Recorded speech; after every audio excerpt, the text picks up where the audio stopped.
ഒരു ഹദീസ് കൂടെ പറയാം.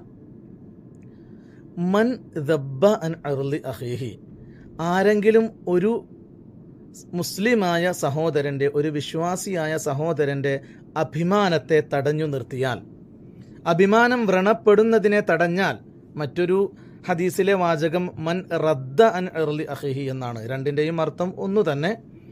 ഒരു വിശ്വാസിയുടെ അഭിമാനം വ്രണപ്പെടുന്നത് കണ്ടപ്പോൾ അതിനെ തടഞ്ഞു നിർത്തി. അല്ലെങ്കിൽ എനിക്ക് ഒരു വിശ്വാസിയെക്കുറിച്ച് കുറച്ച് മോശമായ കാര്യങ്ങൾ അറിയാം, പക്ഷെ ഞാനത് എൻ്റെ മനസ്സിൽ തന്നെ വെച്ചു, ആരോടും പറഞ്ഞില്ല. അങ്ങനെ അവൻ്റെ അഭിമാനത്തെ ഞാൻ സംരക്ഷിച്ചു. എന്നാൽ അവനുള്ള കൂലി എന്താണ്? കാന ഹഖൻ അലല്ലാഹി അൻ യഅതിഖഹു മിനന്നാർ, ആ മനുഷ്യനെ നരകത്തിൽ നിന്ന് മോചിപ്പിക്കുക എന്നത് അള്ളാഹുവിൻ്റെ പേരിൽ ഹക്കാണ്. അള്ളാഹു അങ്ങനെ ചെയ്യും. പുണ്യ ഹബീബ് സല്ലല്ലാഹു അലൈഹി വസല്ലം തങ്ങൾ പറഞ്ഞതാ. പ്രിയമുള്ളവരെ, നമ്മുടെ ഇന്നത്തെ സാഹചര്യം, ഈ അടുത്താണ് ഇലക്ഷൻ കഴിഞ്ഞ് അതിൻ്റെ റിസൾട്ടൊക്കെ വന്നത്. ഇലക്ഷൻ തീരുമാനിക്കപ്പെടുന്നതിൻ്റെ മുമ്പ് തന്നെ വ്യക്തിഹത്യയായിട്ടും അതുപോലെ തന്നെ കുടുംബത്തെയും പലരെയുമൊക്കെ അഭിമാനക്ഷതമേൽപ്പിക്കുന്ന രൂപത്തിൽ എത്രയെത്ര ട്രോൾ മഴകളാണ് നമ്മുടെയൊക്കെ സോഷ്യൽ മീഡിയ പ്ലാറ്റ്ഫോമുകളിൽ നാം കണ്ടത്. നാം അത് കേട്ട് എത്ര ചിരിച്ചവരാണ്, ഞാനടക്കം, എന്നോട് കൂടിയാ പറയുന്നത്. എത്ര ഷെയർ ബട്ടണുകളാണ് നമ്മൾ അമർത്തിയത് ഈ വിഷയങ്ങൾ ഷെയർ ചെയ്യാൻ. അത് കേട്ട് ആരൊക്കെ ചിരിച്ചു.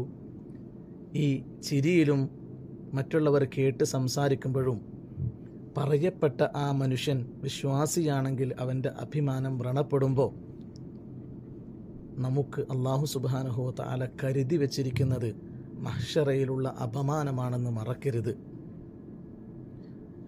ഏതു വലിയ ആലിമാണെങ്കിലും, ഏതു വലിയ സയ്യിദാണെങ്കിലും, എത്ര പണക്കാരനാണെങ്കിലും, രാഷ്ട്രീയ നേതാവായാലും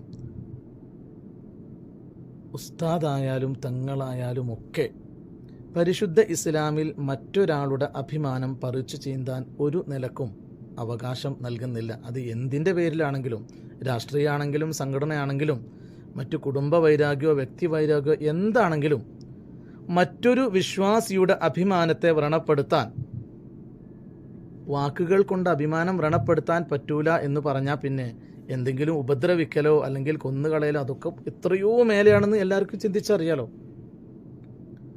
അതിന് ഇസ്ലാം അനുവാദം ആർക്കും കൊടുത്തിട്ടില്ല.